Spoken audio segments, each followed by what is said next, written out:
Peace, peace. Shout out to everybody, man. It's your boy Pro Black Politics over here at the CCN. I just wanted to make a real quick one. Smash that button for your boy. Subscribe to the channel if you haven't already. Support pro black content, man. Pro black media. Um just seeing this video. It's gonna be a real quick one, man. Jamie Dimon, CEO of what is it? JP Morgan Bank. JP and more, whatever. Big bank. I just gotta say, it's gonna be a quick one. I'm just always amazed at how like the ability that these people have to lie. And it's like we know they ain't shit. The history tells they ain't shit, but it's still just to see it like in their face and to see how it's ignored. Like people know these motherfuckers ain't shit, but they still it's like they just go along with the illusion and it's just the willingness of the willingful ignorance of people. It's amazing to me, right? So it's just a short video, right? It's about crypto digital assets he's talking about, right? So I'm just play this video and we're gonna get out of here. I get your take on how your business is changing and how the whole industry is changing with regard to digital assets. We've had on Coinbase CEO a lot, and I know that he wants to be able to pay rewards and he wants people to put, money in crypto platforms like his, and the banks are worried that it's going to mean people are taking money out of their deposit accounts. How do you see the Clarity Act changing things? Let me just rephrase it. We're not worried. We think it should just be fair. If he takes deposits like a bank, he should have bank rules. We have social requirements, liquidity requirements, capital requirements, AML requirements, financial reporting requirements, transparency requirements. If he wants to be a bank, be a bank. That's all it is. And the second issue, not really related to rewards and interest on stablecoins, is also about AML, BSA, KYC, because when you earn a bank system, it's already been through all of that. Okay? And we do that because we have to for the federal government. And so if they want to be moving money around the world, on any basis, you should ask the question, can that be used illegitimately, easily? And the answer would be yes, unless they follow the same rules. Right, they're not FDIC insured. And they're not FDIC insured. We have requirements to build branches in lower income neighborhoods.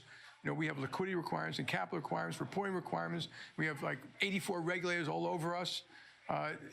We're just saying it should be fair and equal, period. Not that they can't do what they want to do. If you want to buy cryptocurrency, be my guest. I believe. Fair and equal is the theme of this video. Had to point that out. That's just see stress and fairness.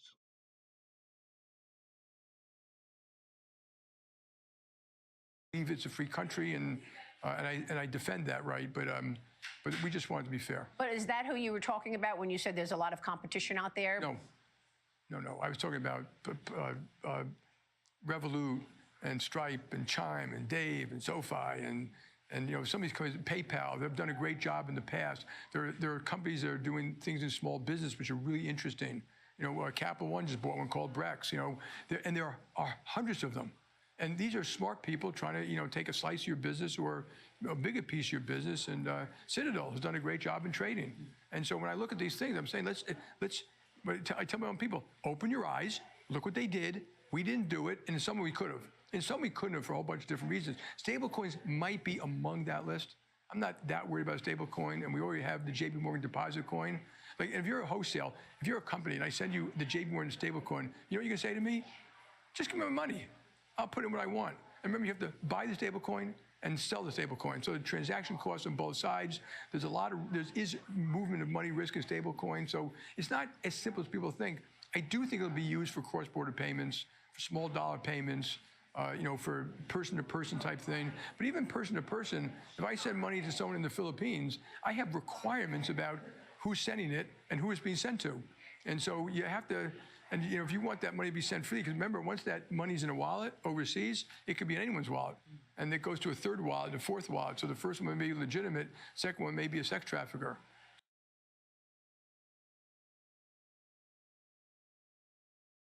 That's all we needed. Now, he said a few things that was stupid. For one, the first while it could be a fucking sex trafficker here in the United States of America. But that's neither here nor there.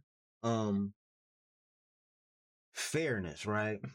And now he's all worried about these people overseas doing illegal and illicit shit with cryptocurrency, right? And check this shit out. I just googled this real fast. Make sure that look good on the screen. Should have did this prior to, but yeah, read. That's him. Y'all see his face? It's Jamie Dimon. These motherfuckers are hilarious, right? And this is just some of the shit. They got a long list of just being dirty as fuck since he been the goddamn CEO. JP Morgan Chase has been implicated in facilitating transactions for entities linked to drug cartels and organized crime, most notably through the FinCEN files investigation, which revealed this bank processed $1 billion for ABSI Enterprises, a shell company linked to Russia mafia boss Simeon Mogilevich, whatever, and potentially Mexican cartels. A cocaine seizure. Law enforcement seized a ship owned by J.P. Morgan Chase in 2019 containing 20 tons of cocaine valued at over $1 billion. At a Philadelphia port, the bank was fined $50 million for this incident. The FinCEN file exposure leak documents showed the bank moved funds for clients tied to the 1MDB scandal in Malaysia, Venezuela corruption, and Paul Manafort processed over $514 billion in suspicious transactions flagged by internal compliance officers between 1999 and 2017. And I believe he took over in 2006. So he been with the shit. You know what I mean? Other illicit links. The bank also processed millions for Viktor Krapunov, a former Kazakh official convicted of bribery and fraud, and maintained accounts for figures associated with the Los Zetas cartel through correspondent banking relationships. It's a lot for them, right? They do a bunch of shit. Like here, this was another one. I think which one did I go to? It's a better. It looks good. 1.3 billion. This was that's from the ship.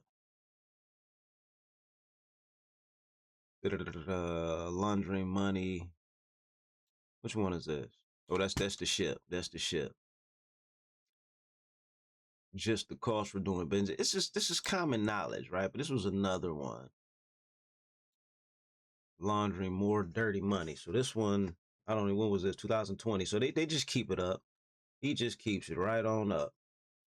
Right? See what else they doing. International Consortium of Investigation Journalists, once again, managed to do what federal bank regulators refuse to do in the United States. Come clean with the American people about our dirty Wall Street banks.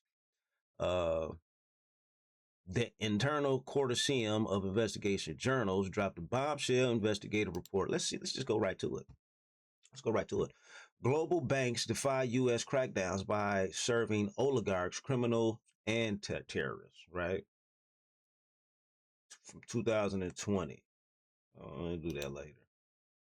Secret U.S. government documents reveal that J.P. Morgan Chase, HSBC, and other big banks have defied money laundering crackdowns by moving staggering sums of illicit cash for shadowy characters and criminal networks that have spread chaos and undermined democracy around the world. The records show the 5 global banks, J.P. Morgan,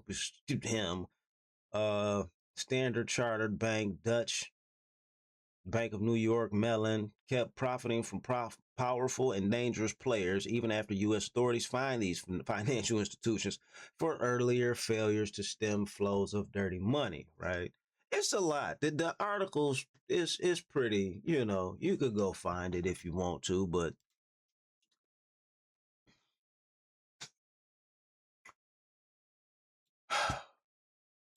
this motherfucker's a piece of shit. American people, a lot of y'all just like the willful ignorance is amazing to me because it's like, just blame it all on the niggas. The niggas is the ones that's fucking up